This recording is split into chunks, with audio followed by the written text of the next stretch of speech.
It's SAMHAIN in the southern hemisphere, the time when nature drops the dead wood and prepares for winter and pulls the energy inwards, trusting there's new growth in the spring. We've got a lot to reflect on, a lot to rebuild. Our country was on fire 5 months ago, and 1 billion animals died while volunteers, families and communities bravely came together to try to stop the largely man-made destruction. Climate change was in our backyards, and the smoke from the eucalyptus forest circled the earth several times, giving the globe a massive smudge. Now with the Scorpio moon on Thursday night, we're in a transformative process of purge and release. We're digging deep down into the core to find the strength to endure death and regenerate once again. And the strength is there. The moon is close to the earth, making this a supermoon, and it's more emotionally intense than usual. It's going to rise huge in the sky, an illuminated mirror of our eternal place in a much bigger plan, reflecting back the shadows so that they can be cast out. This moon doesn't want us to miss a thing. Opposite the moon, the Sun and Mercury are together in Taurus, where they examine the more practical elements of work, money, possessions, productivity, and our feelings of self-worth and reward in those areas. It's a strong combination that highlights a conflict between duty and obligation, and creativity and sexual expression, passion.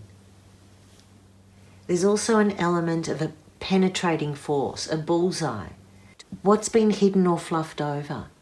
What details need further investigation? What needs to be reined in? Taurus is famously not adaptable, but with the Sun and Mercury together in this moon phase, there's more speed, flexibility and variety, with an increase of physical communication, travel and cash flow or supplies. Feeding into this process, the Pluto-Jupiter machine is at the end of Capricorn, grinding up the last parts of the physical and invisible institutions that built our current civilization. Jupiter's adding a bit of turbo on the final spin. Pluto moved retrograde at the end of April, and as this month wears on, more planets are going to orbit back on themselves, meaning their energy is stripped back, so the underbelly and the inner workings are exposed. I'll be posting more of that in a separate vid on the retrogrades of May. These retrograde planets are like an inhaling kind of energy, which means significant external processes drip-fed until September or December. But this gives us time to adjust to all the change. Pluto and Jupiter are taking the garbage out and banging the last bits that are stuck on the side of the bin. In this astro weather, the Scorpio Supermoon will be busy filtering any of the murkiness, family secrets, greed and corruption that comes to the surface. Scorpio can retaliate with disproportional force, but its job, like its ruler Pluto, is to drink in enough poison until poison is transmuted to love, to be reborn after death. And Scorpio is unequivocal. It gets to the truth, even if the truth is slippery.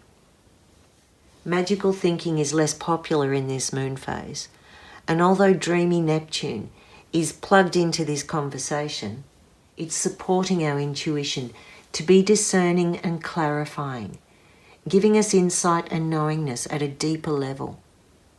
The answer you need may come through dreams, a hunch, a chance discovery or meditation. And this is also a really good time for scrying, crystal ball gazing, stream of consciousness creativity, and synchronicities really come up with this. Venus is in Gemini, restricting Neptune's high tide of hope. So with this one, broken promises, unrequited love, and empty gestures can really push you to wake up and see reality. If you need that final conversation to really make up your mind, you could be left hanging. And it's better to act on your own guidance. You've already seen what needs to be seen. This moon is more about clearing the debris than starting fresh. There's a pocket of planets just ahead of Pluto and Jupiter, activating a zero Aquarius point that initiated lockdown when Saturn was here on March 23. Back then, Saturn's entry into Aquarius restricted personal freedoms for the greater good, and most of the world complied with Saturn's law. It also got us thinking about a collaborative approach, how to protect the vulnerable, and how to access technology in a rapid learning curve. 6 weeks on, the asteroid goddesses Chariklo and Pallas are at this same gateway point between the material aspirations of Capricorn and the global inspirations of Aquarius. Pallas is a complex goddess who's still evolving as an archetype. She represents getting the job done. She's wise feminine reasoning, strategy, law, policy, not cold logic. She's tough. She was born from Jupiter's head, fully grown and armoured up, ready for battle. Her contemporary archetype is the businesswoman, the educator, the working mother, and women who wear a uniform. In Aquarius, she's intellectual and strategic, weighing up the laws of civilization and where the value system has begun to spring leaks. With Saturn, Pallas and Chariklo are opening up a new level of civilization. It's faster, more multidimensional, holistic. It's like it suddenly makes sense now. Chariklo is crone energy, and she shows up at the crossroad to assist transition and rebirth. The symbolic reference is clear. We are passing through into a new cycle.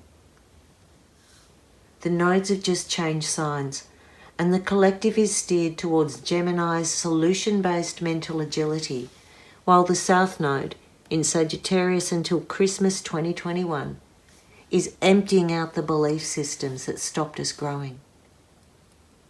More outer planets will be leaving Capricorn in this time, and the old ways of top-down empires will be as obsolete as floppy disks and telephones that plug into a wall.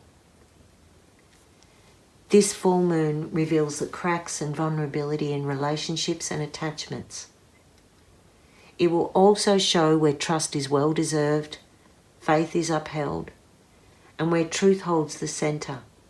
Scorpio is a penetrating energy which desires deep connection, and it won't settle for less, because on a soul level, Scorpio knows that we will continue to shed skins and transform.